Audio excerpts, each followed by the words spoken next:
আমার মার্কা এখন হাঁস। হাঁসের প্রতীক দিয়ে আমরা এই ধান খাইয়ে এই মার্কার এই রিজাল্ট আমরা তারেক রহমান হাতে দেব। দীর্ঘ 25 বছর রাজনীতির ফসল হিসেবে দল আমাকে মনোনয়ন দিয়েছিল। রাতের আধারে ভিন্ন দলের প্রার্থী নিজের সর্বস্ব বিকিয়ে দিয়ে তার প্রত্যেক দলকে বিসর্জন দিয়ে বিএনপিতে যোগদান করে আমার মনোনয়ন হাইজ্যাক করে নিয়ে গেছে।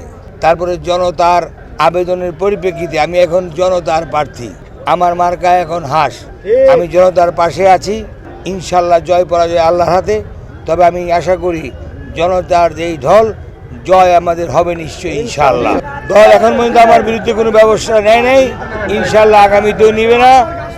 আর শতভাগ নেতাকর্মী আমার সাথে, তাই আমি কোনো চিন্তা করি না, কারণ সমস্ত নেতাকর্মী তাদের পদ পদবি বিসর্জন দিয়ে আজকে আমার পাশে এসেছে। তাদের মার্কা শেখ মুজিবুর ইকবাল, তাদের মার্কা ত্যাগী নেতা, তাদের মার্কা তাদের সোনালী ফসল ঘরে তুলবে। মাঠে ফসল ফলে আমরা যখন পাকা ধান ঘরে উঠাবো তখন অন্য কেউ এই ফসল লুট করে নেবে, এটা জনতা মানতে পারতেছে না।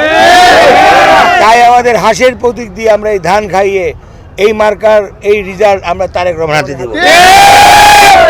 সকল নেতা কর্মী আমার সাথে, কোনো প্রভাবই আমাদের কোনো বাধা সৃষ্টি করতে পারবে না। এই দলটি আমরা 17 বছর পর পুনরুদ্ধার করে আমাদের নেতা জনাব তারেক রহমানকে উপহার দিতে চাই।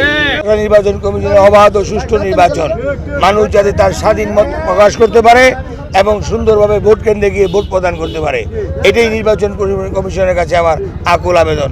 আইন শৃঙ্খলা বাহিনীর কাছে আমার আকুল আবেদন, মানুষ যাবে শান্তিভাবে সুষ্ঠুভাবে নির্বাচন ভোট কেন্দ্রে যেতে পারে তার ব্যবস্থা করা।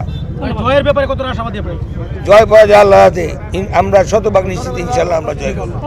হাঁস মার্কা ভোট।